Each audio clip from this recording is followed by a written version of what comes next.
Այսօր մարդու իրավունքների պաշտպանության օրն է,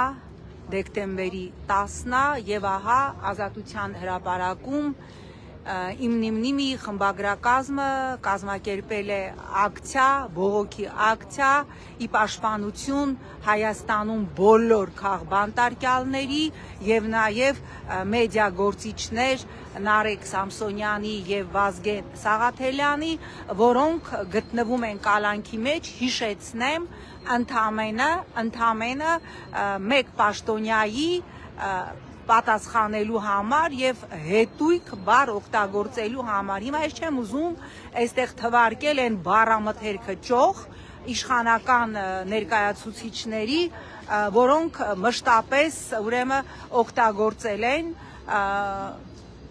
այդ բառամթերքը բնականաբար հազարապատիկ ավելի անընդունելի է, քան այն բառամթերքը, ինչի համար այսօր անազատության մեջ են գտնվում մեր գործընկերները։ Նորից ուզում եմ հիշեցնել, այսօր դեկտեմբերի 10-ն է, մարդու իրավունքների պաշտպանության օրը, եւ մենք ունենք մի քանի տասնյակ քաղաքական բանտարկյալներ, եւ մենք ունենք իրավիճակ, երբ որ ընդամենը ֆեյսբուքյան մեկ գրառման համար մարդկանց, շարքային քաղաքացիների, այդ թվում մանկահասակ երեխաներ ունեցող կնոջը կարող են տանել եւ ժամերով պահել ոստիկանական բաժանմունքում, եւ մենք ունենք իրավիճակ, երբ որ միջազգային հանրությունը թքած ունի այս իրավիճակի Հայաստանում քաղաքական բանտարկյալների իրավիճակի վրա։ Ես երկար տարիներ գլխավորել եմ Եվրոպական ինտեգրման հանձնաժողովը եւ հիմա եկեք ասեմ ինչ կլիներ, եթե նախկին իշխանության ժամանակ օրինակ հետույք բառի համար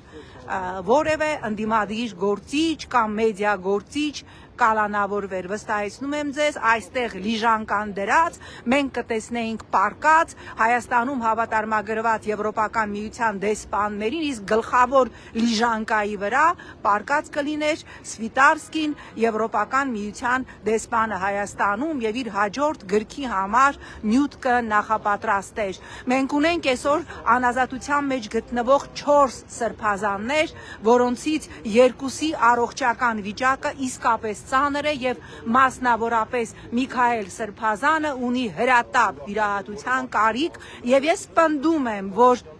բոլոր միջազգային կոնվենցիաներով, որի տակ դրված է նաև Հայաստանի ստորագրությունը, Միքայել Սրբազանի եւ Բակրատ Սրբազանի առողջական խնդիրները այնպիսին են, որոնք անհամատեղելի են կալանքը որպես խափանման միջոց կրելու հետ։ Նրանց խափանման միջոցը օր առաջ, ժամ առաջ պիտի փոխվի, բայց մենք տեսնում ենք, որ միջազգային հանրությունը, մարդու իրավունքներով զբաղվող կազմակերպությունները, Եվրոպայի խորհրդի խոշտանգումների հանձնաժողովը, որի ուղղակի կոմպետենցիայի իրավասության տակ է մտնում այս խնդիրը, որովհետև խոշտանգում